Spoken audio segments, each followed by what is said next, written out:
All right, a very good morning, the people who are watching us live at the different, maybe on the different platforms on Westnile television. We have so many that we relay this show on. This is KOKOLIRIKO Live this morning on 10th of August 2023.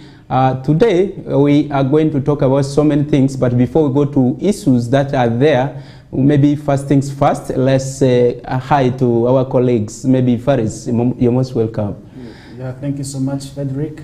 But you have, it's sad you have started by introducing me first. You have told the viewers who you are. Anyways, dear viewer, you're most welcome to the KOKOLIRIKO show. This is Westnile television, and from wherever you're watching us from, we want to say we are very much proud of you and welcome you about the show. This is the KOKOLIRIKO Live show on Westnile television. As earlier introduced, I'm called Faris Majid together with Frederick Dramadri, and we shall be taking you up to the hour of, that is 9 a.m. in the morning. Thank you so much. You know, today I had so many things in my mind, and I felt this being the usual face, everyone should have already known who is coming.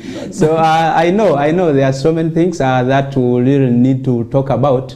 But if you have still not prepared yourself to go for work, or maybe go to school, or to do something for yourself, we ask you maybe at this time to hurry up, because it is almost coming to 8 a.m. So this time we expect that all those who are going to provide services should be able to work harder to do something that is needful of them. Because when you are contracted to do something, you should be on time and deliver the service adequately, so that people are able to get something out of your abilities that you are able to deliver. So maybe slightly around so many issues that happened yesterday and those that have happened today.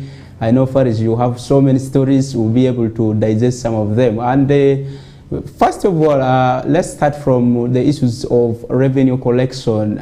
We remember yesterday there was a ceremony organized to receive the new vehicle for Westnile Division for revenue enhancement. This has been long overdue, waited, and some people said maybe the leaders have swindled the money somewhere and so on. You saw the fracas that was coming up on the political leadership, blaming them of the delayed delivery of this car. And this is not the first time we are seeing such procurements, especially of large amounts, about 160 something million, being delayed for quite a while. We saw in Obongi the other time the RDC ordering the arrest of 4 senior officers, including the accountants, because the vehicle that they purportedly purchased was given to another person, another buyer, and thereafter the district did not receive the car. But for West Central,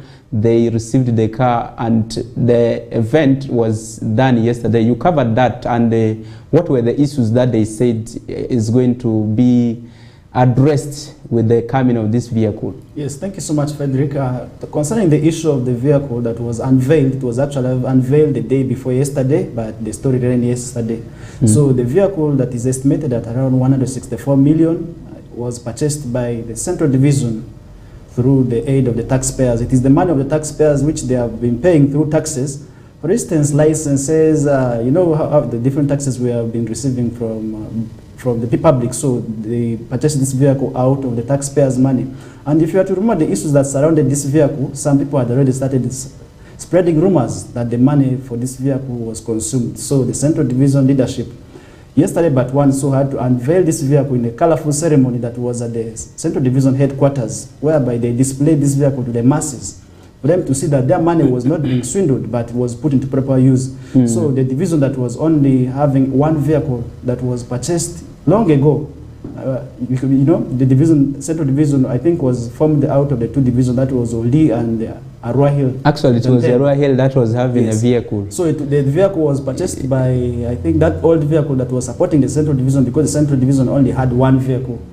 Some old vehicle that was purchased by one of the councillors who passed on since, that is Matua Romano, who purchased this vehicle for Arua Hill Division. Maybe what was the reason that they were advancing, leading to the delayed procurement of this vehicle? Because when they started talking about this vehicle during council sittings since last year. So what were the reasons that they were saying led to the delayed procurement? First of all, the procurement of this vehicle was after order of the council. It was not a one-month decision. It was approved from council, whereby they needed a vehicle, because the Central Division only had one vehicle, as I earlier told you.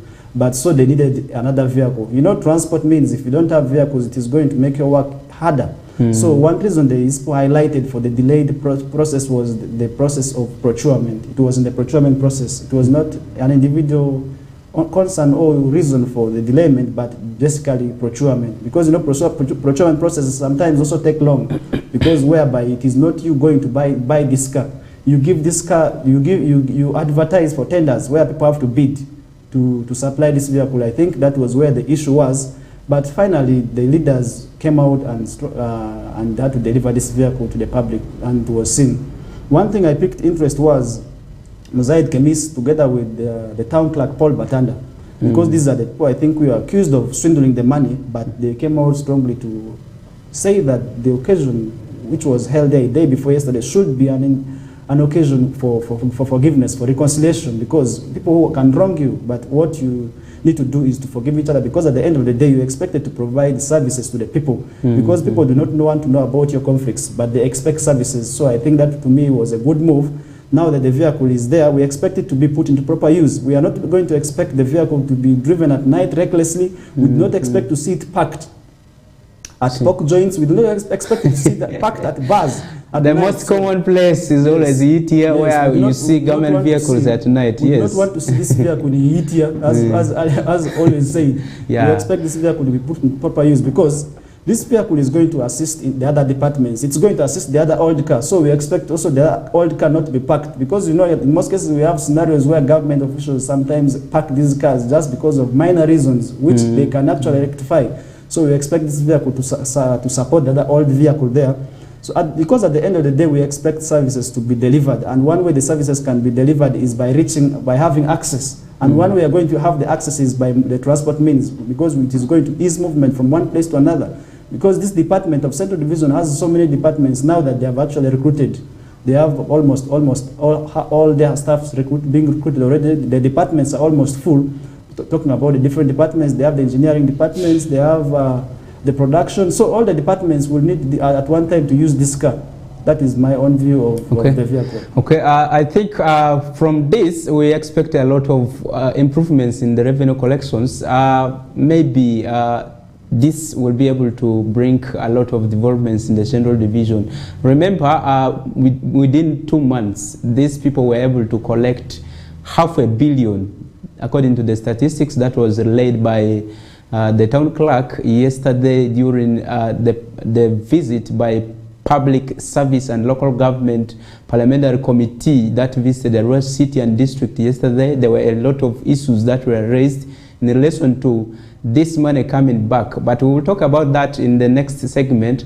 And I want to maybe tell you as the viewer that you can really promote your businesses. You can also bring your music to Westnile Television just by coming to Weatherhead Park Lane, and you'll be able to see that big writing on the walls of the television that you'll be able to really access at a free cost. And also those who want to advertise their goods, you should be able to, if you cannot come to the station, you should be able to dial this number 0765 288 actually 282 281, or you can reach us through our emails, westniletvstation@gmail.com. So with all those, you'll be able to get in touch with the station and do your businesses. Much as a lot have been done around the issues of maybe promoting businesses, we also have those Carter's visits. We can premiere your business, we can do all that it takes to advertise your business to the outside world. So those who have businesses, those who have even their farms, they want it to be maybe displayed for those who are looking for the model farmers, this is the opportunity that we're giving you, because as Westnile TV, we're established to really show what the region has.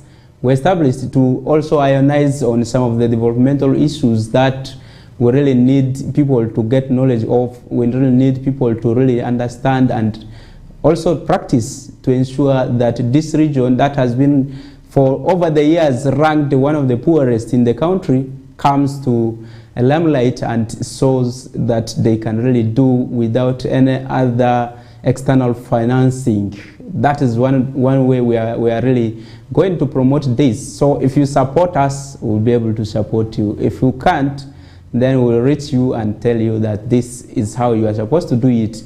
So maybe Faris, I know you moved through the streets of Arua Town and so on and so on. What did you observe? Just this morning, what did you observe? How was the street? You know, the street was a bit quiet, but one observation I got to notice is the panic among border guys. We are still talking about borders. Yesterday we talked about them, and today we shall still talk about them until they change. Maybe did you see any slight change about the way they conduct themselves on the roads and so on and so on? You know, one issue about our people is that they usually take long to change. Because once these people see, you know, borders, they love themselves. There is always that network. Because if one is coming from this side, they will be able to tell the other one. They will not let the other one go and fall into the trap. So what these borders do is they change routes. So if the officers are here, tomorrow they will not use, today they will not use this road.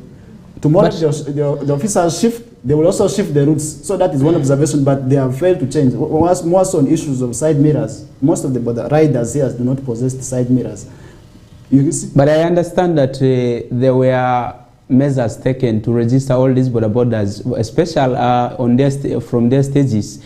This, I thought, will be able to address some of these issues. Does it mean the leadership cannot really take some of the control measures that have been put in place to maybe constitute penalties on some of these errant borders? Roderick, in my own view, I do not want to put the whole blame on the leadership, because the leadership is struggling. This is an industry which is not very much regulated, first of all, because every day there is a new person emerging as a border. If you have to look at the youth, because it is one of the sectors that is employing the majority of the youth. It has given employment opportunities to most of the youth out there, so it is one sector that is, in my own view, has not been very much regulated, but I call for regulation when it comes to the stakeholders. I want to urge them to have regulations. First of all, in terms of mindset change. The leadership, I really struggle with them at times, because if you have to look, right now they are going through a lot. Okay. In issues of the theft that has risen up, but the border guys are losing their motorcycles each and every day. There, you get to hear a case of somebody losing a motorcycle in the hands of thieves, you see. So I really at times get to sympathize with them, but I call upon all the border guys, let them embrace what the officials are telling them. Let them embrace what the law enforcement are doing. Let them not take it in bad faith. If they ask you to have the side mirrors, please go and purchase these side mirrors. These side mirrors, I know they're not quite expensive. They're just some small amounts. You need to have them. The indicators, if they're not working well, because at the end of the day, all these things are going to favor you. They're not going to favor the leaders. They are for your good. They're not for any person's benefit, but they are for your benefit. So you need to possess them. Okay. Yeah, maybe. So I think that is all I think of. Yes, I think the border industry. Yes. Let's learn from that. Let's learn from some of the small things that we are sharing here on the television, especially the leadership of the borders, also the traffic police that is mandated to regulate movements on the roads that we are really much invested into. So we need to learn from this. We need to move into stepping up enforcement, because if we don't enforce and we always move and say no, these are still young people, these are still what, and so on, we will continue to see these kind of accident things, these issues of reckless driving that have culminated into deaths and so on, these thefts and so on and so on. So those measures that were taken, first of all, one was registration. I'm very much aware that majority of the borders have not impressed the registration that was rolled out. Also, the issues of degazetting some of the stages. There are some stages that are deep in the forest. There are some stages that are not really where they are supposed to be. A stage is supposed to be where at least there's a shed constructed, where the sanitation there is okay, where people are able to at least access you in a better way. Like somebody's maybe standing by the roadside and says he's in a stage. This is not called for, because it might also lead to accidents. Like maybe when a customer calls and once your service is on the other side of the road, you'll be able to cross like that, and that affects a lot. It inconveniences the road users. So let's take a break, and when we come back, we'll be able to digest onto some of the issues that have been coming up from the parliamentary committee visit yesterday, and then some of the issues that are away from Arua City that we'll be able to talk about.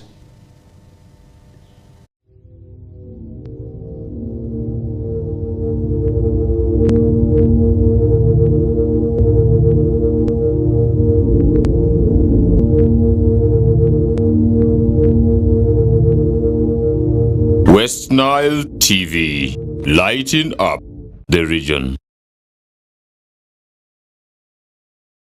A brand new Global Star TV with StarTimes Inside Technology.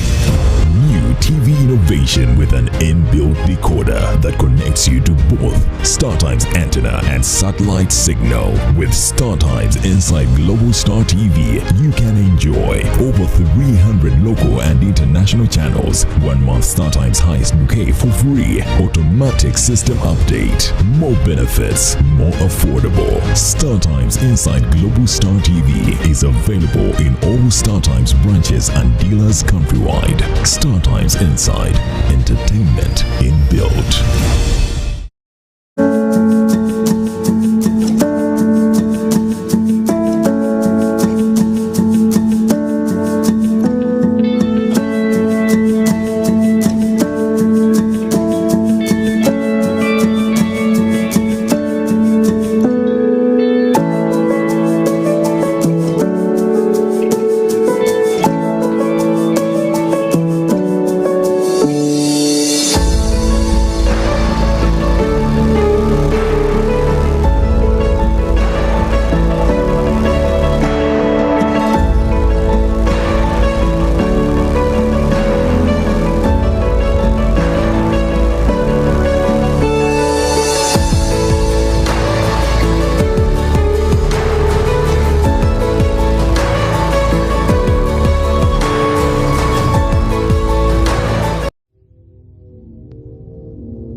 Westnile TV, lighting up the region.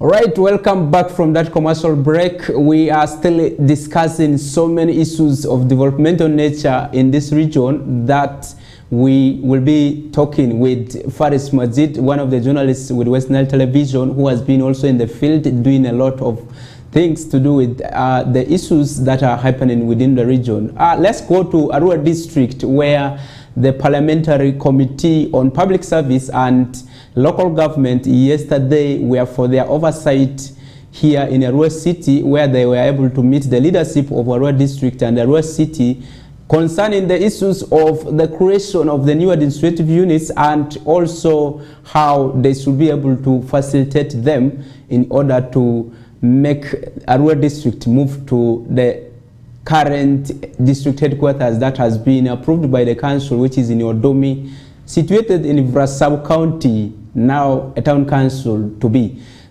This money was pronounced boldly after a thorough scrutiny of what Arua District was able to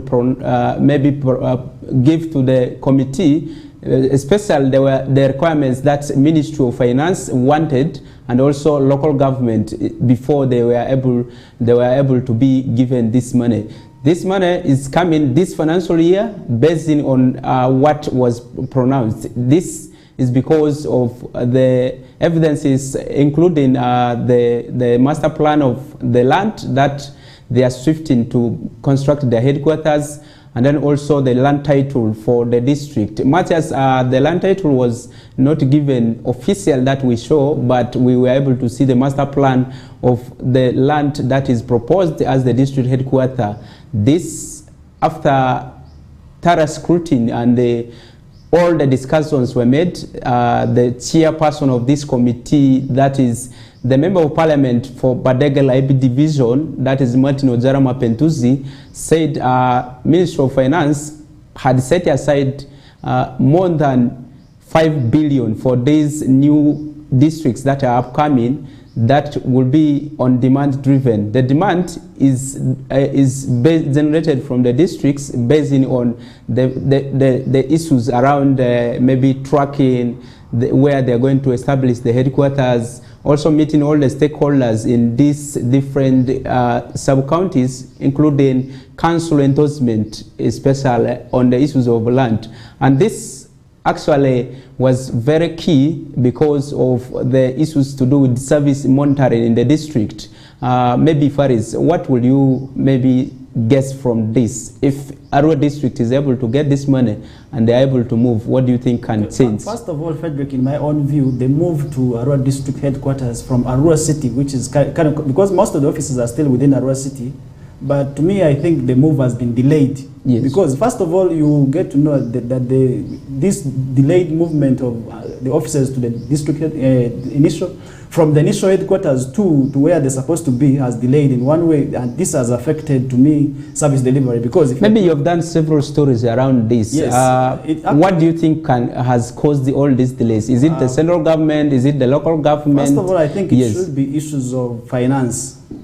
Key, because once you need to move, you have to have money that will help you in the process. But I think the money was delayed. Now that the 1 billion has come, we expect this people to hurry with the process. Because first of all, Frederick, I can tell you, it is really affecting service delivery in one way or the other. Because some of the offices are still that side, meanwhile others are this side. And you may find that you need all these office services at a time. So it will force one who is here to move also that side. It makes it quite expensive. And I think shifting these offices to where they're supposed to be will be very good for me. It will be a good move in one way or the other, because it is going to ease service delivery to the people who are there. And secondly, it is also going to ease the operational costs for the staff, because you find some of the staffs are leaving that side and they have to come and operate this side. And they have days. If you look at the RDC, he has days he works that side and some days he's here. So really it becomes quite expensive for them. So I think shifting these offices to where they're supposed to be will be a very good move, because it is going to ease money that is being spent, because these people do not spend their own money. They are spending taxpayers' money, which they account for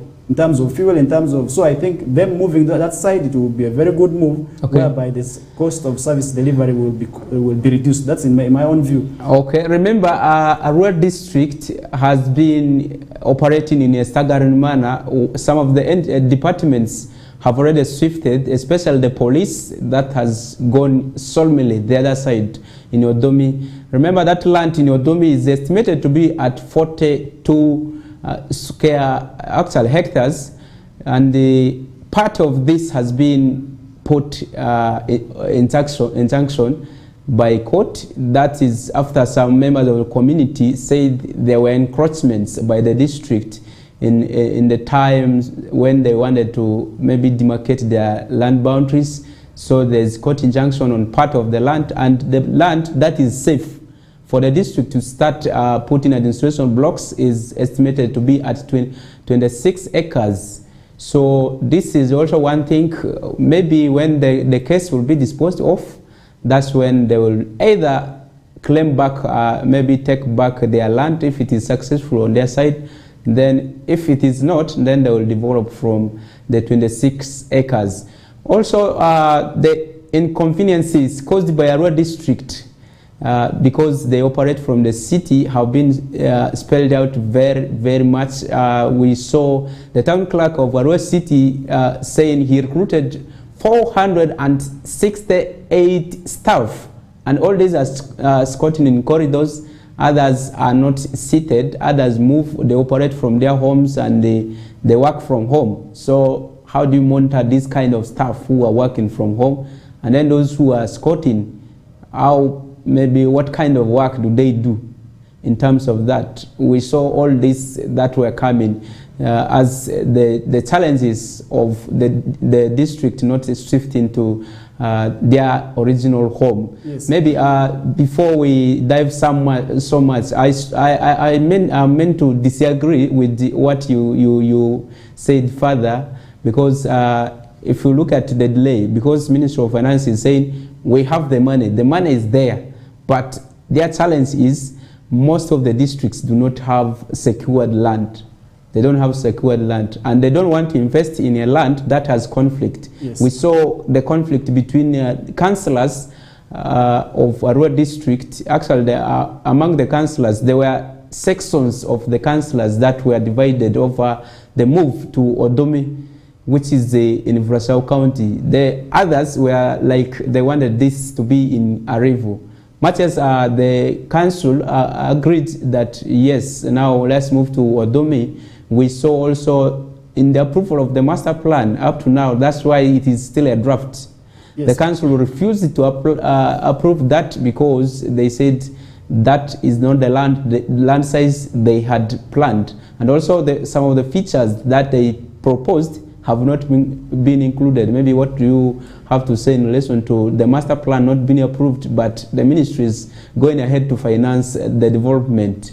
So, Frederick, talking about the issues of headquarters, this is one issue that is not only affecting Arua district, it has always been there. In most of the districts in West Nile, I've had cases where people have always raised complaints concerning the issues of headquarters being placed. In most cases, people will always want these headquarters in, you know, politics has ruined everything in this country. People will always expect a lot out of government facilities. So they think these headquarters moving to their places may be coming with another thing. So it may be coming with more opportunities. So for them, they will always want these headquarters to be at their places. So these issues of offices is not only affecting Arua district. The other time I was at the Central Division headquarters, which is in Arua City. This issue is still happening there. We talked about the issue of these people operating under from homes, from different places. They do not have offices. This Central Division is also having land, that they is having land, but the offices are not there.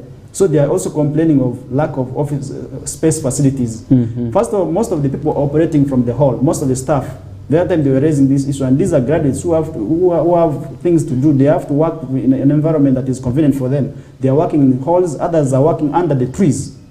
So this issue was raised because most of the staff come and they have to operate under trees. And you know, somebody who is operating under trees, in case of weather changes, the person has the right to leave whatever thing he's doing. He can move away. And when you to question them, they will always have excuses. The weather was bad. The weather was not convenient for me to work. So this issue of space, I think, is also affecting not only Arua district but most districts in West Nile. That is my own opinion of the view. True. I understand, but I think the case of Arua district has been unique. In that I've seen the conflict is so much escalated. So this is something we need really to sit down. I don't know what is different in this name Arua, because also in the city we are seeing the same thing coming, where you see IVU headquarters, some of the councillors are not also okay with it. They said it is not central. So what does this mean? I think the politics here is playing so much into reducing the efforts of developing the two entities. This is something we really need to understand. And also the politicians, if we so much stretch into some of the technical bit of things, then we'll mislead our voters at some point to maybe reject developments in our areas. That is something, if we can really avoid, then it will increase on our income levels. Otherwise, Soroti City got their money before the end of last financial year. And this financial year, they have been also given another 800 million to top up on the other money that was given, especially for the establishment of infrastructure. That is because they were able to provide these requirements in time. So Arua district made their submissions just yesterday, and they were able to secure this money. And this money is coming this financial year, It is not taking long, and they have been given 6 to 9 months to go and construct their facilities. And that brings us back to the issues of asset sharing.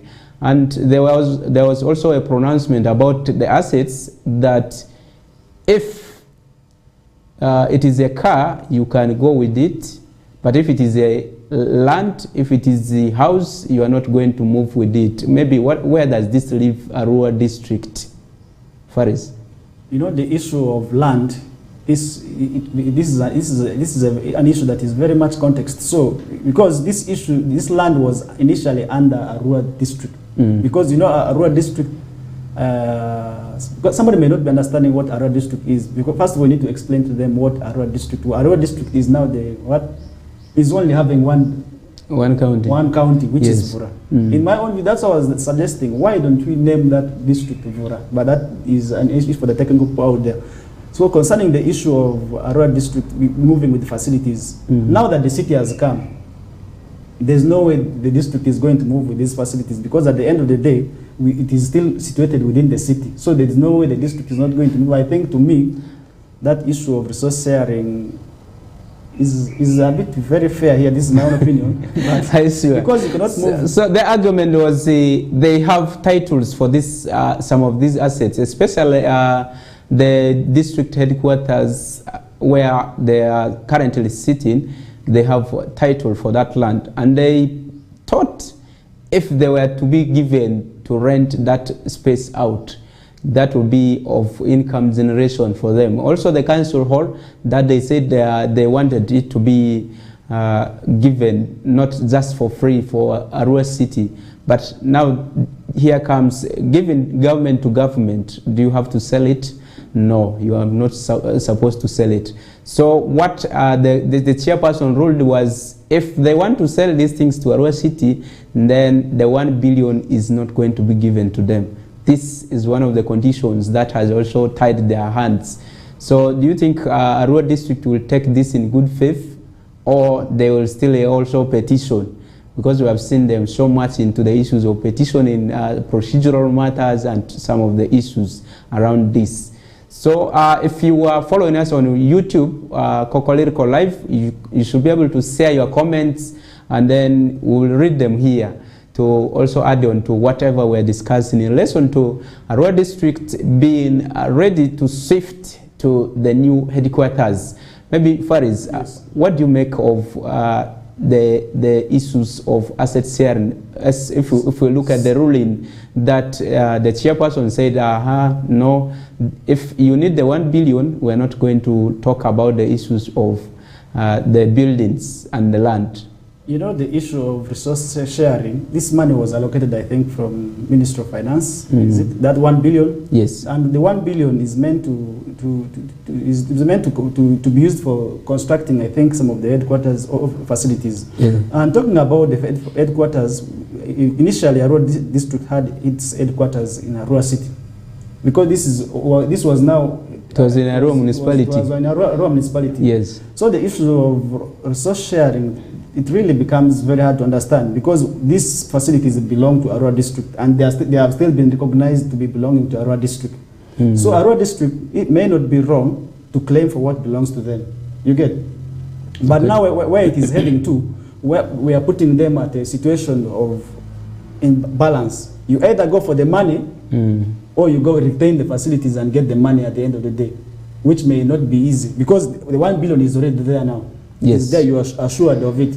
But now you're not assured of how much money you will generate out of the facilities there. You get? But them demanding for the one for both, to me, was a bit fair.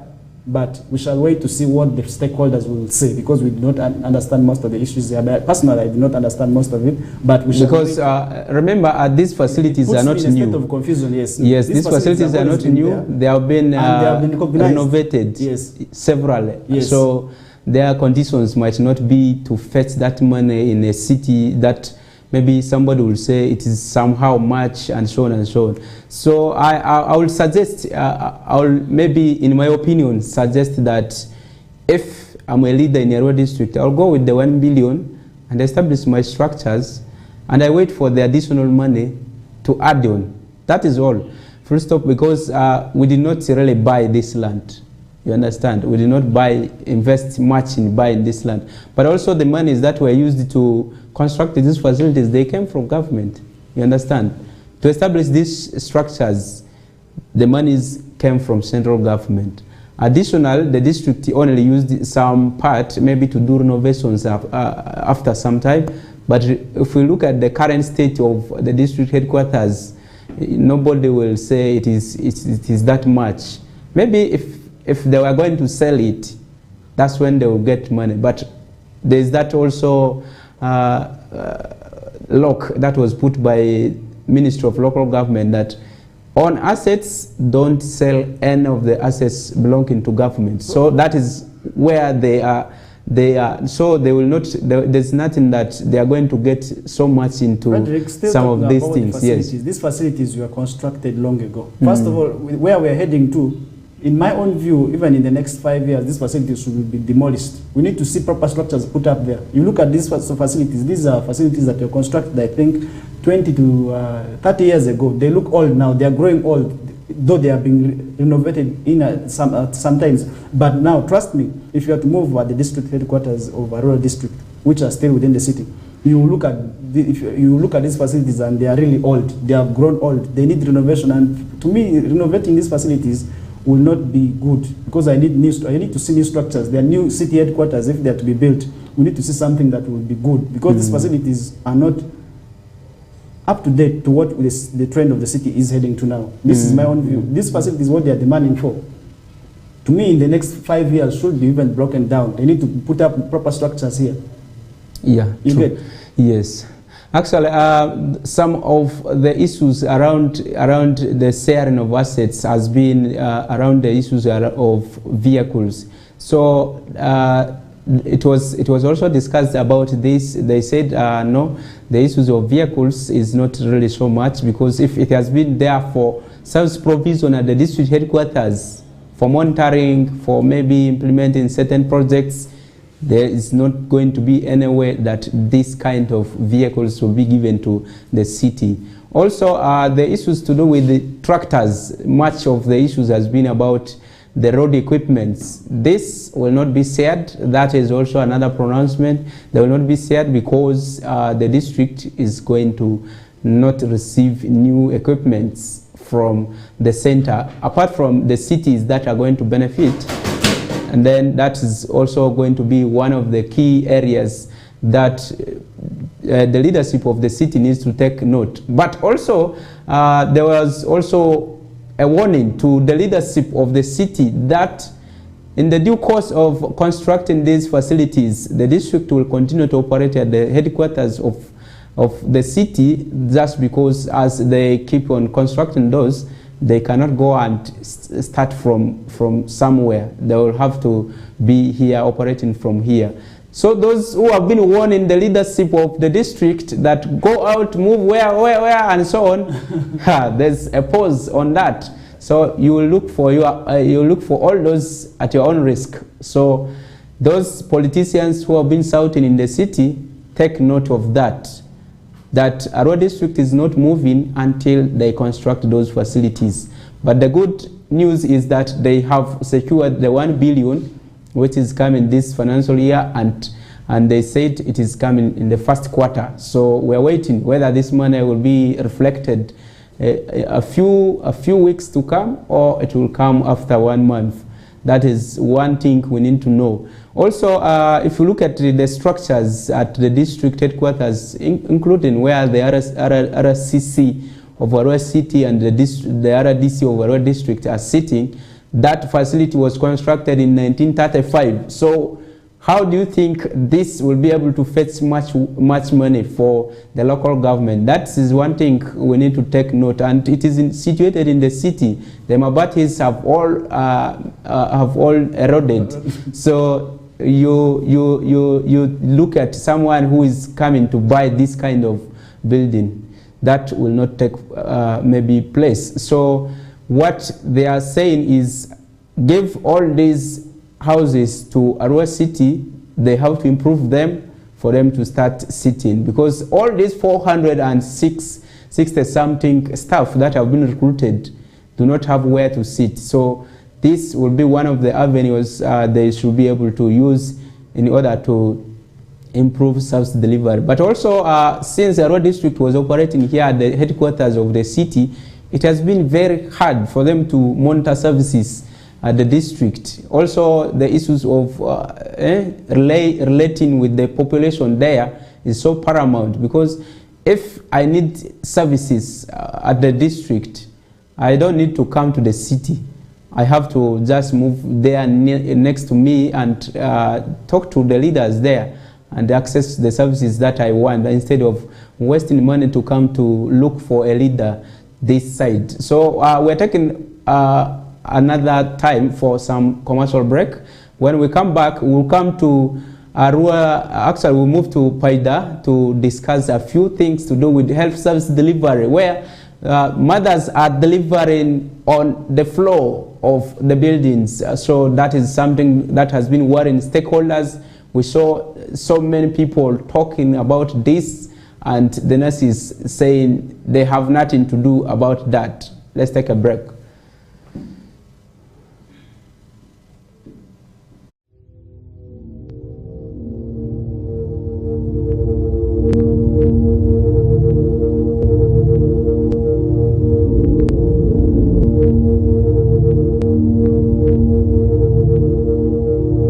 Westnile TV, lighting up the region.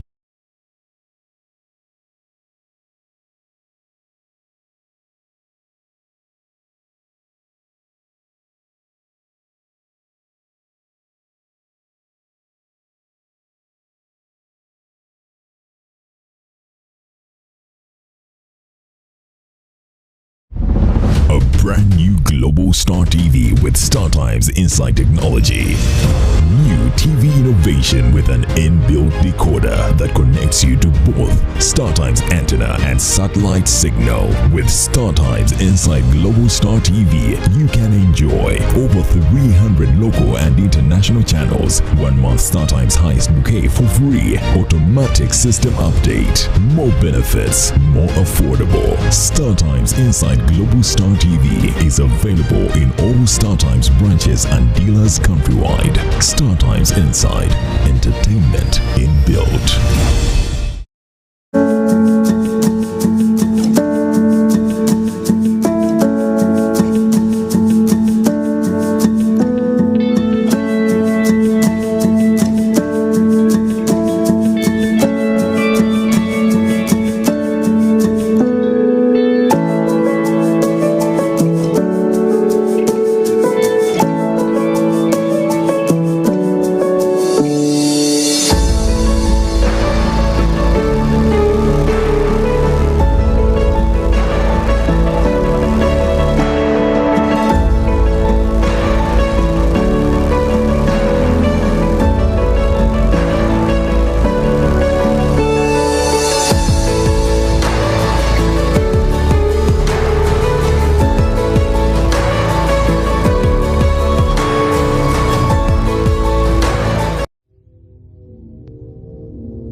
Westnile TV, lighting up the region.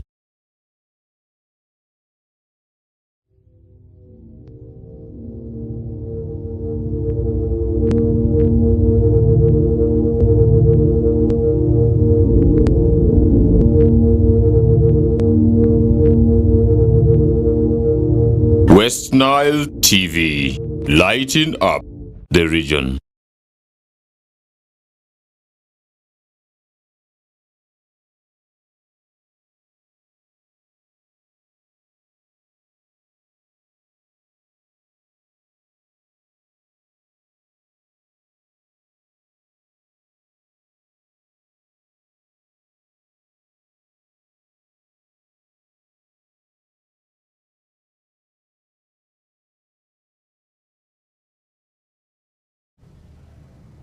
All right, welcome back from that break. We earlier on informed you that we are going to discuss about this issue of people, actual mothers, delivering on the floor by the health center that is in Zombo district. So maybe before we go into this issue, let's first have a look at the situation on ground, then we'll be able to come back to discuss about this later on, maybe.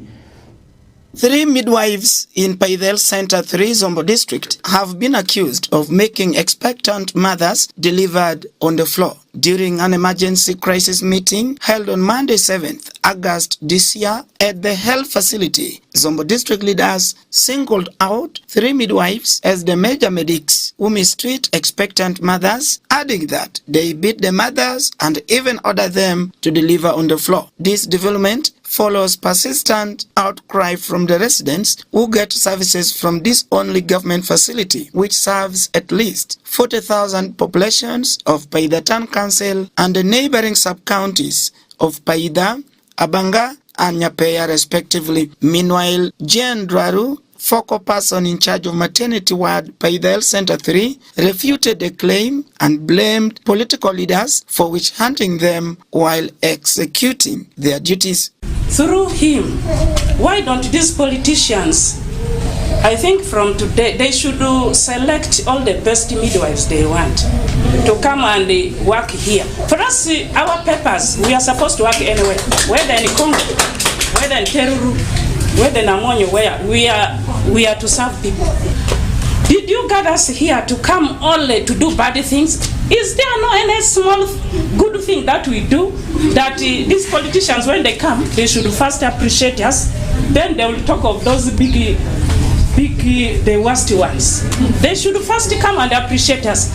The community members who attended the meeting also blamed the facility having an functional admission ward and failure to operate the facility during night hours. Christopher Princess, the youth female councillor in the district, expressed disappointment and warned the midwives to desist from being arrogant to the patients. Christopher counted the bounty pay increment for the scientists, which included the health workers, and urged them to deliver to the required standard of the Minister of Health. We have been hearing complaints within the community that the mothers, expectant mothers, are not being treated well by the midwives. So on Monday, we convened a stakeholder meeting to discuss the matter. And also we did some little research. We went there. We found what people are complaining about is really there. One of them is there is no admission at night, and mothers can expect at any time, and even people can fall sick at any time. There's no timetable for sickness. They don't admit at night. We have cases where people have been given birth in now clinics. People have complications. People, even to some extent, these nurses just refuse. They just adamantly refuse for no reason to serve the mothers.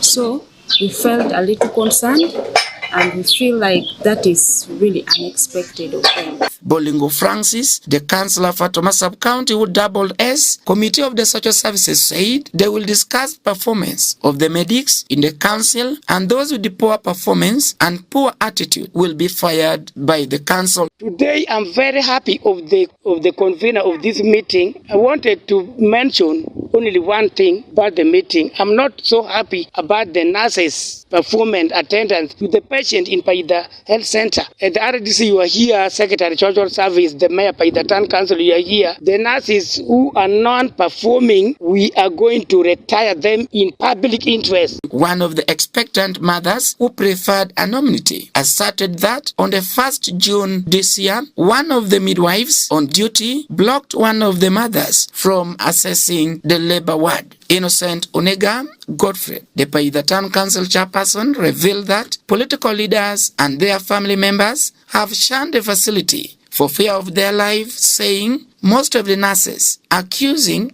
politicians for witch-hunting them, and that the relationship with the government medics have deteriorated.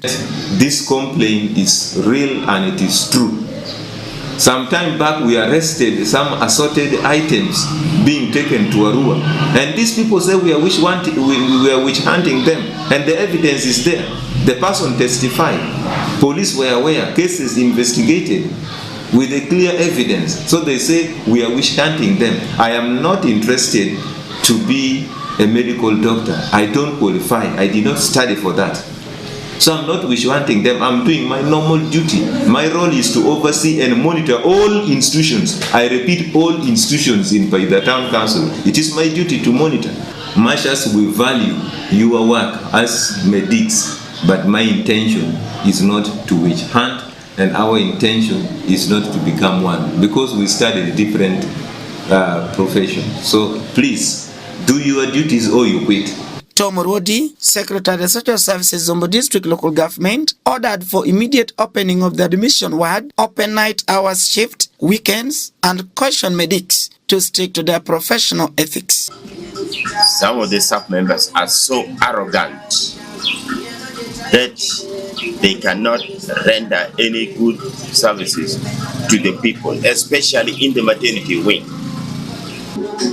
The in charge of the place is rarely found in the center, which implies that management is very poor. There is no proper supervision in the place. Alfred Jawok, Westnile TV, Nilecast.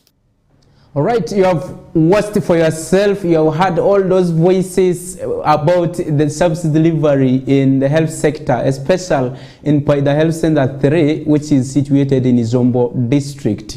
So you have heard all that. You have seen also that a health facility that is delivering services to over 40,000 people across maybe the district. Also, we are all aware that this health facility serves people also from DRC that come to trade there. So these are some of the issues. This is the mess that we have seen in this facility.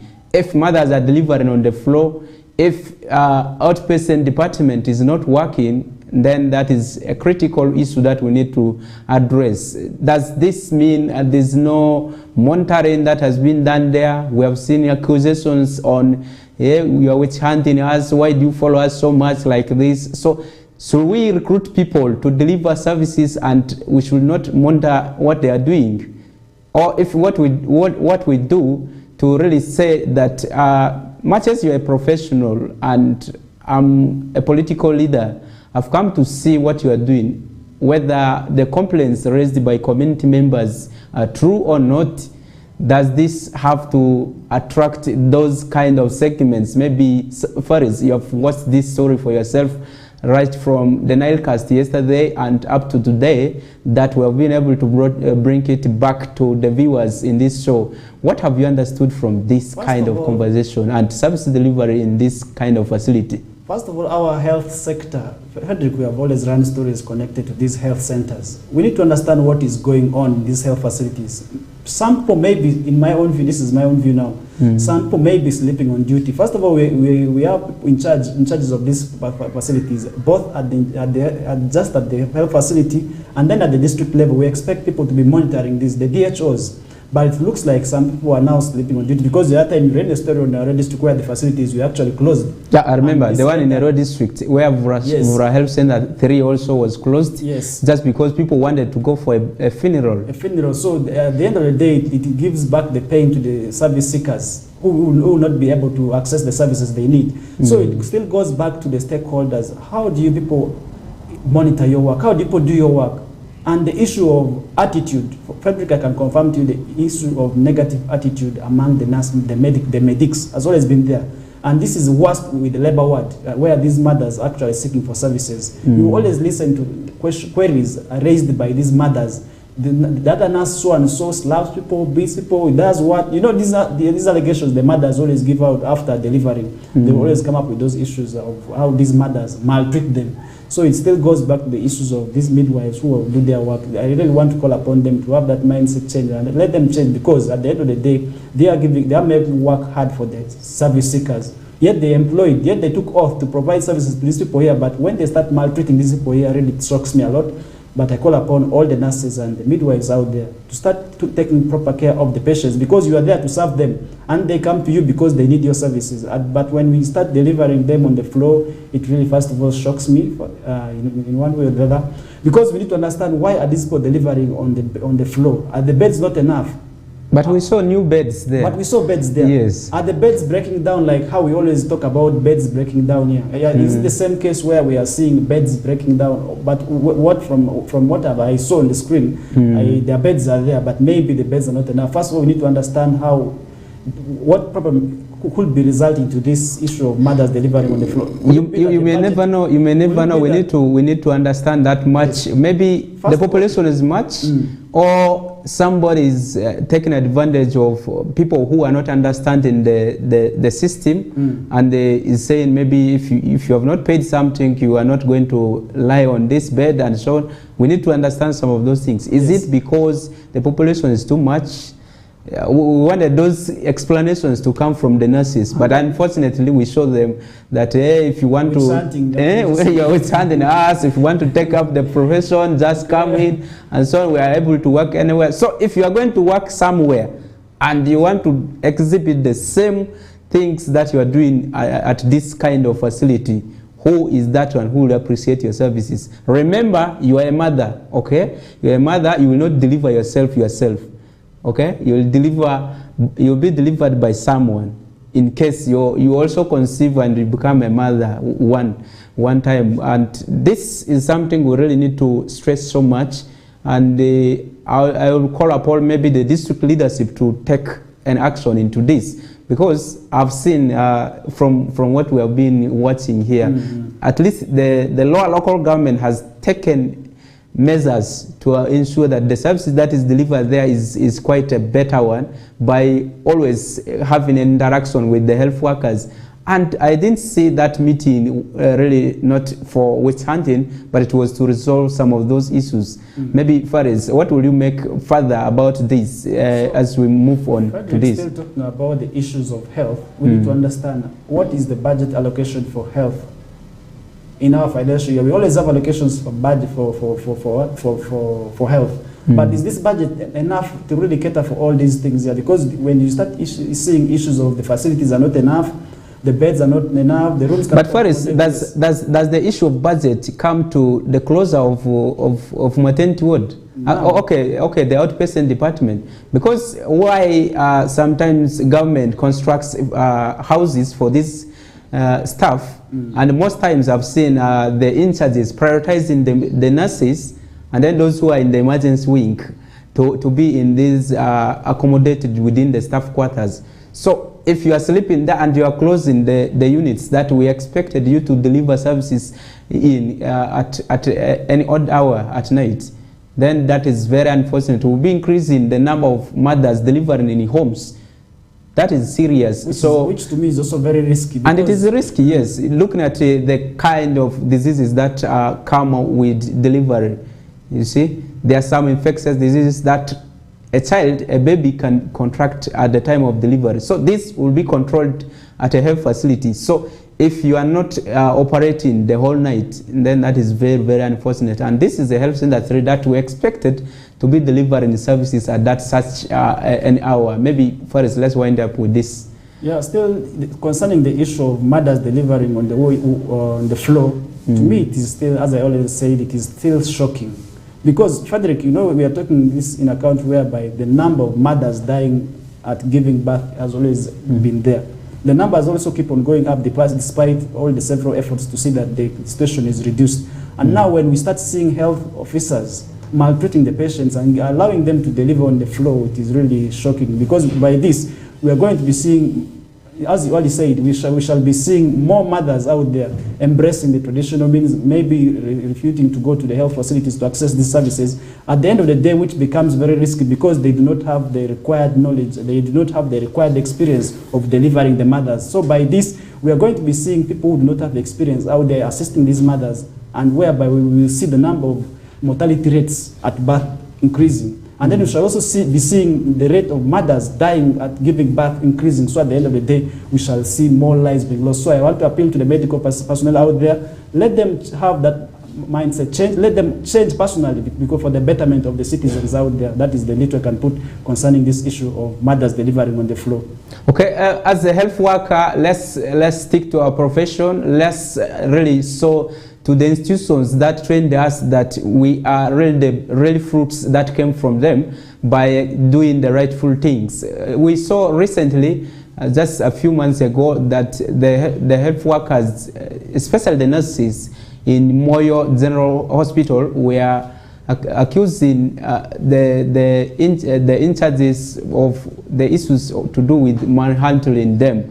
This was something, if they were able to protest this, and we have been seeing also most of these health workers protesting over the increase of their salaries. So these have been increased, and the government has taken really measures to ensure that these people are kept at work, and their emoluments, okay, the salaries and the area and some of the allowances are increased. They have been enhanced. So what is lacking?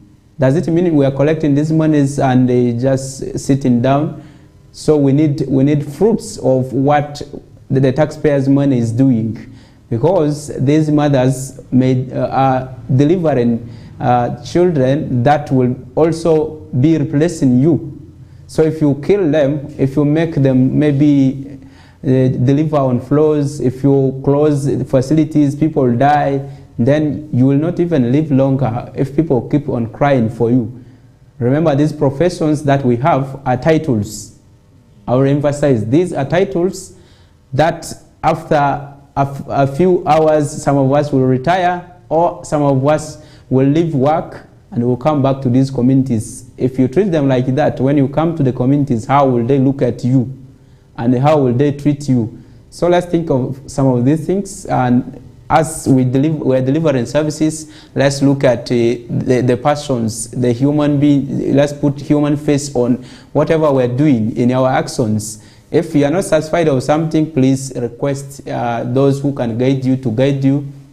And if there's some challenge, we expect you to raise all this to the rightful channels that they should be addressed. If you are fearing to come at night because maybe the watchman is not there, there should be a watchman put in place to guard you, so that when you are delivering service at night, you are helped and you also deliver the service in an amicable way. Let's move out of the studios. At this time, we have been taking all this long in the KOKOLIRIKO show with Faris Mazid. My name is Frederick Tamadri. Up next is the news in Lubarati, that is Eolaza with Feta Emmanuel, who is bringing it up in the next 10 minutes to come.